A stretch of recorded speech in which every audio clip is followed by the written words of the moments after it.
fonctionne. Salon de Provence, le 8 mars 2004. Voici une causerie intitulée « Le symbolisme dans l'œuvre d'Anna de Noailles », présentée par Fernand Maloisel, sociétaire de la Société des poètes français. Le symbolisme, qui fit son apparition vers 1885, se répandit rapidement à la fin du XIXe siècle. Ses instigateurs, fatigués, disait-il, de l'étalage du moi chez les romantiques, et par l'impersonnalité voulue des Parnassiens, prétendirent exprimer leurs émotions les plus intimes en les insérant dans des symboles. Comme les exigences du vers français ne favorisaient pas suffisamment cette évolution dans le nouveau concept de la poésie, il fallut plus ou moins bousculer la métrique.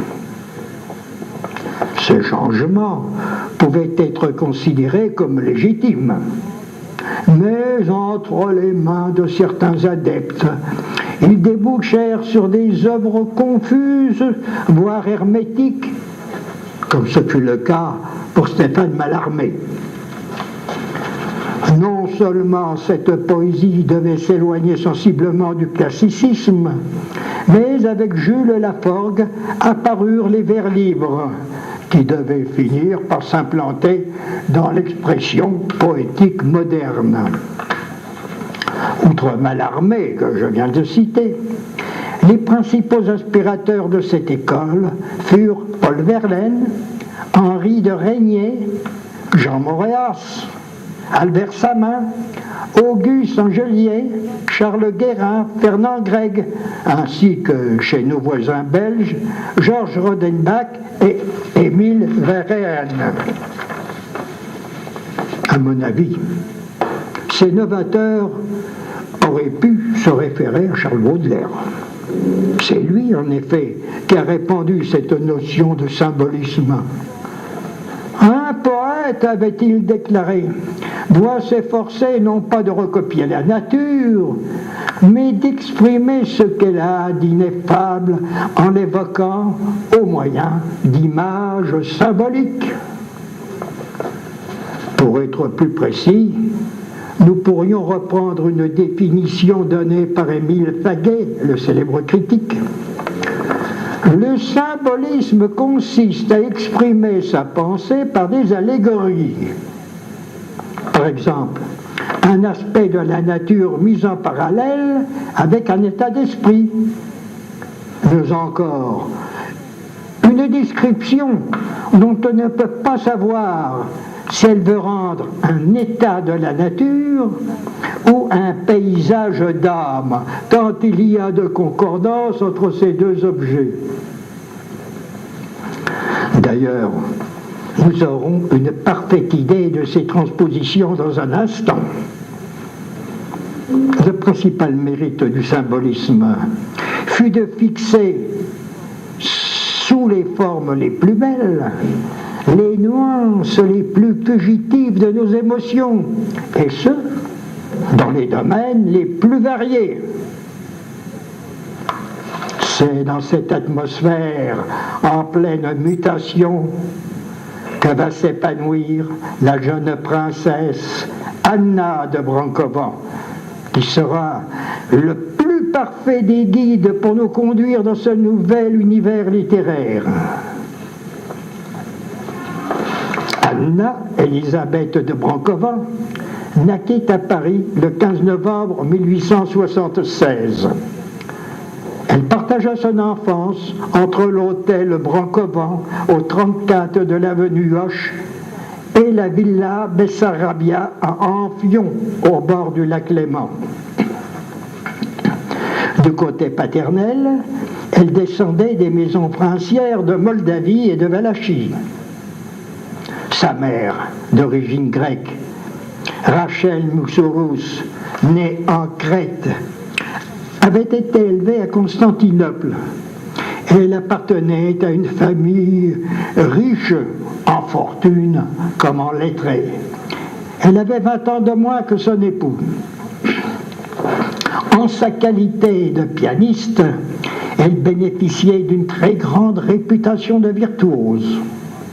On comprendra pourquoi la jeune Anna, vers et prose s'alliant dès sa plus tendre enfance, s'allieront à une musique qui jaillira spontanément de son corps vibrant et réceptif.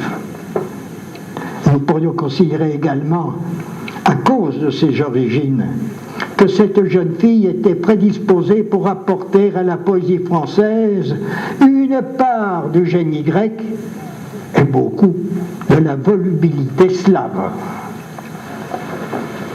Avant de m'engager plus loin, je crois qu'il me faut ouvrir une parenthèse afin d'apporter des précisions que l'on ne rencontre nulle part sur le niveau scolaire de notre héroïne comme sur ses titres universitaires.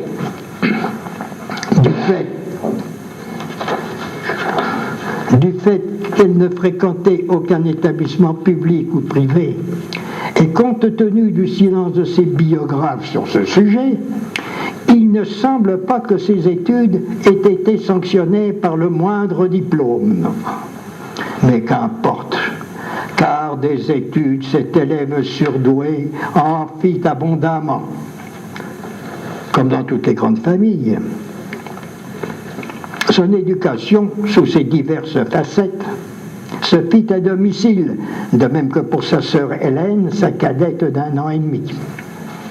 Son frère, Constantin, son aîné d'1 an, destiné à jouer normalement un rôle politique en Roumanie, à sa majorité, reçut une formation particulière. Outre les préceptrices à demeure, des professeurs venaient régulièrement dispenser leur savoir aux jeunes filles. Plus tard s'ajoutèrent des cours par correspondance. Anna possédait de réelles facultés d'assimilation, doublées d'une mémoire prodigieuse. Très tôt, elle s'est exercée au piano, et ses éminents professeurs, outre sa mère, assisteront émerveillés à ses rapides progrès. Par la musique, elle essaya déjà de traduire ses premières impressions, d'où certaines petites partitions que sa mère fit relier dans un album sur lequel s'inscrivait en lettres d'or le nom d'Anna. Mais l'enfant sentit bientôt qu'accoupler des mots n'était pas plus compliqué pour elle que de plaquer des accords sur un piano.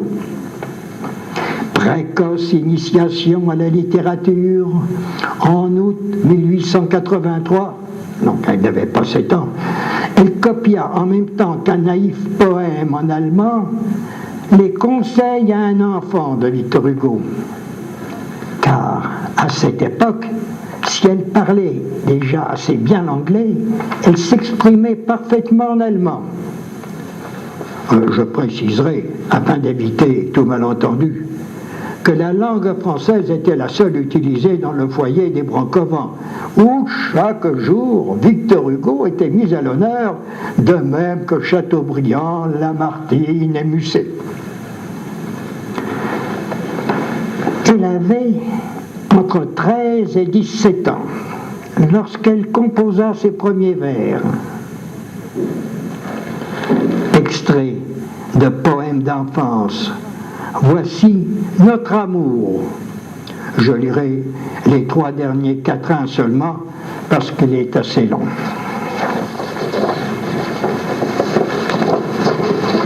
Les hommes cherchent l'or et la gloire autour d'eux. Leur vanité se plie au joug de leur chimère. Nous n'aurons de fierté que d'être beaux tous deux dans le fragile essor des grâces éphémères. Au printemps, nous irons errer nonchalamment dans la moiteur des prés.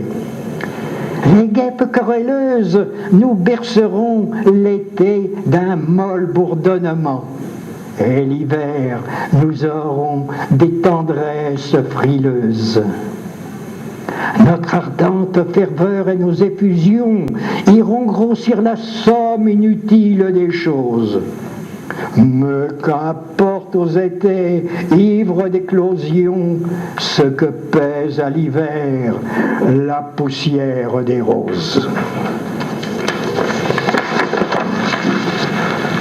Bien qu'elle fût encore jeune lorsqu'elle écrivit ce poème, on constatera que le style futur tient déjà sa place et que les symboles festoient déjà au fil des vers.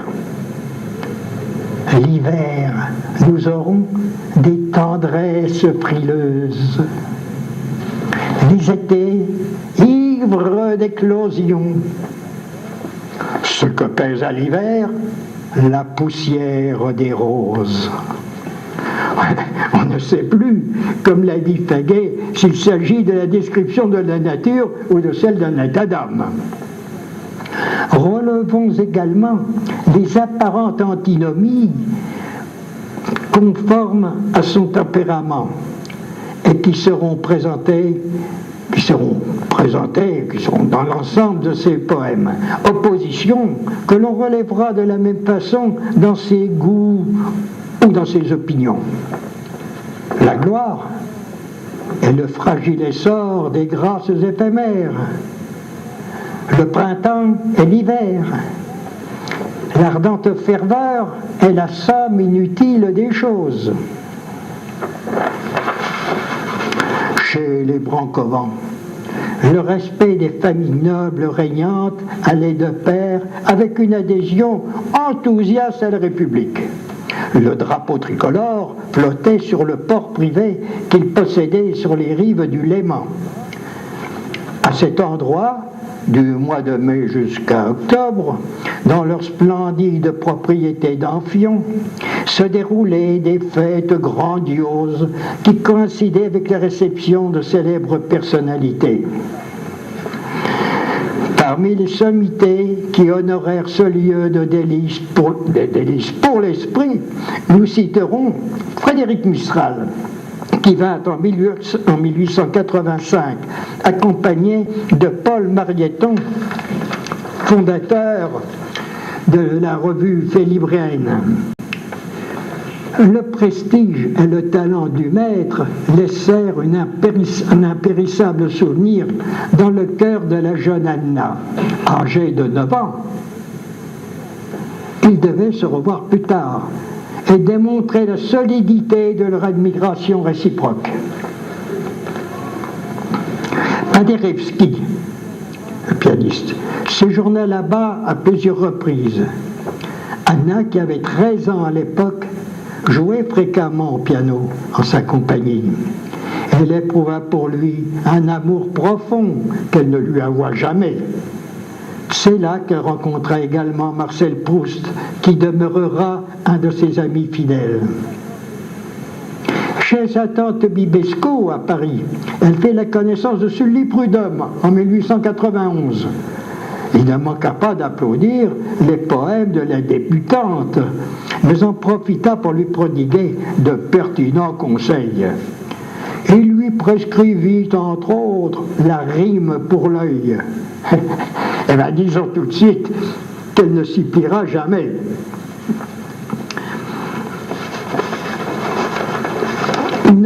Le masque de fer qu'il attachait au visage mobile d'Erato, selon ses propres paroles, provoqua chez elle un découragement momentané. Mais c'est dans son caractère opiniâtre, elle va se remettre au travail d'arrache-pied, sans mauvais jeu de mots, pour pouvoir extérioriser convenablement tous les sentiments passionnés qui bouillonnent au fond de son être.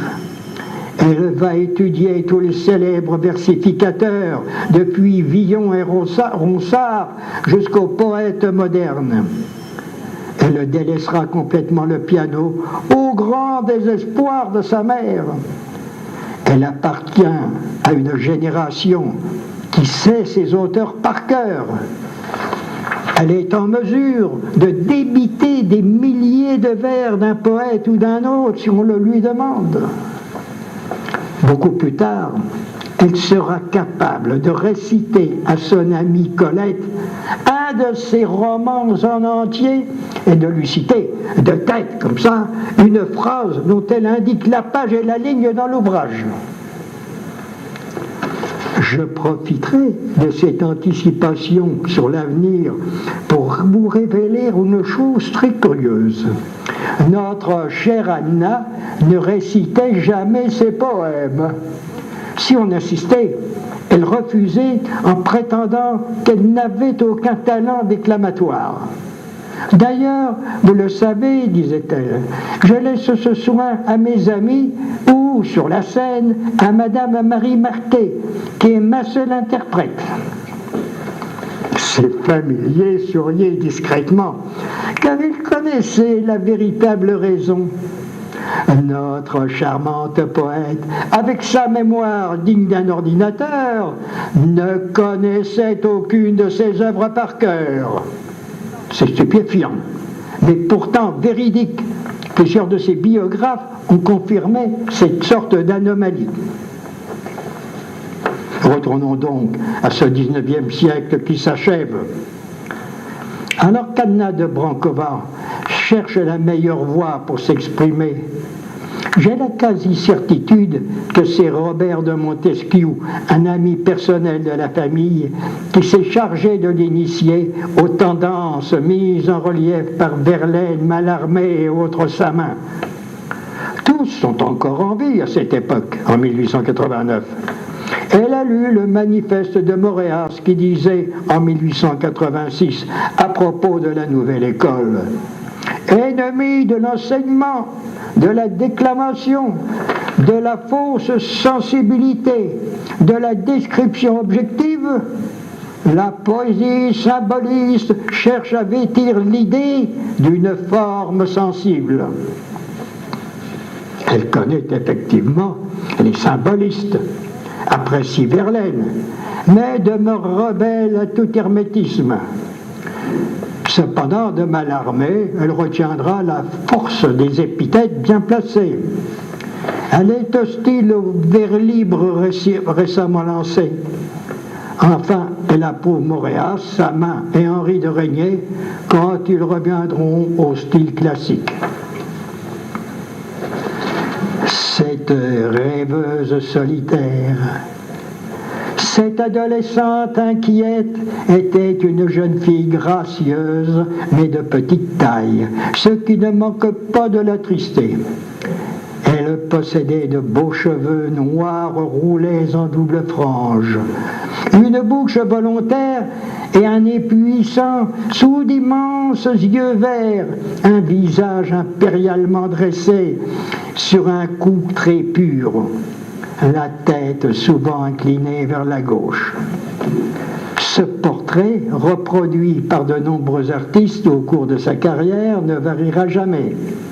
Colette dira: elle eut toujours des yeux resplendissants, si grands qu'ils débordaient un peu sur la tempe, des lacs d'yeux sans bornes où buvaient tous les spectacles de l'univers. L'année 1895 ayant vu éclore 22 de ses poèmes, Anna va retrouver Sully Prudhomme pour les soumettre à son jugement. Incontestablement, il est emballé. Et sur le fond, évidemment. Car, pour ce qui concerne la forme, il estime que l'auteur prend trop de liberté avec les règles de la prosodie. Néanmoins, cet incorruptible gardien de la stricte doctrine parnassienne, cet homme sévère qui mettait des carcans aux corolles, voulut bien l'absoudre quant aux licences relevées, de même que pour les pluriels rimant avec les singuliers, de sorte que Brunetière, le directeur de la revue des Deux Mondes, qui était présent, lui commanda de suite plusieurs poèmes. Dans le courant de l'été 1896, un jeune homme qui portait un des plus grands noms de France s'arrêta à la villa d'Amphion. Il s'agissait du comte Mathieu de Noailles, sous-lieutenant de réserve au 27e régiment de dragons. Anna le trouva charmant. Lors d'un bal mondain à Paris, le 13 février suivant, il fit officiellement sa demande de mariage. Dès lors, tout se précipita. Somptueux dîner de fiançailles, cérémonie de conversion pour les deux sœurs, qui appartenaient à l'Église orthodoxe, et mariage à Évian le 18 août 1897. La mariée avait 20 ans et demi, le mari 2 ans de plus. Signalons au passage que sa sœur Hélène devait épouser l'année suivante Alexandre de Riquet, prince de Caramanchimay, héritier d'une des plus nobles familles de Belgique. Avant même d'avoir écrit son premier recueil, peut-être est-il bon de savoir que des poèmes signés Anna de Brancovent, comtesse Mathieu de Noailles, avaient été publiés sous le titre Litanie dans la Revue de Paris.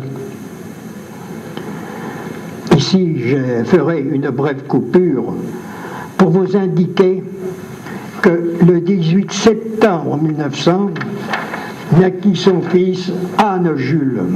Elle ne devait pas avoir d'autres enfants. Nous voici donc en 1901. Son premier ouvrage est fin prêt. Mais pendant des semaines, chez Calment-Lévy, on va buter sur le titre. Le cœur innombrable, que les éditeurs refusent absolument. Il faut admettre qu'il s'agissait d'une hérésie syntaxique flagrante. Les cœurs innombrables, d'accord, mais il fallait que le joli cœur de Madame de Noailles ne fût vraiment pas singulier pour qu'il puisse se multiplier ainsi. Elle ne céda pas. Le recueil fut publié et les éditeurs n'eurent point à le regretter, puisqu'il obtint un succès magistral. En vérité, on trouvera peut-être une justification à cette dénomination ambiguë lorsqu'on remarquera que le mot « cœur » figure 87 fois dans l'ouvrage. Ce titre, c'est en quelque sorte le préambule et la profession de foi d'un engagement littéraire. Tu vis, sois innombrable à force de désir, de frissons et d'extase. Voici le temps de vivre.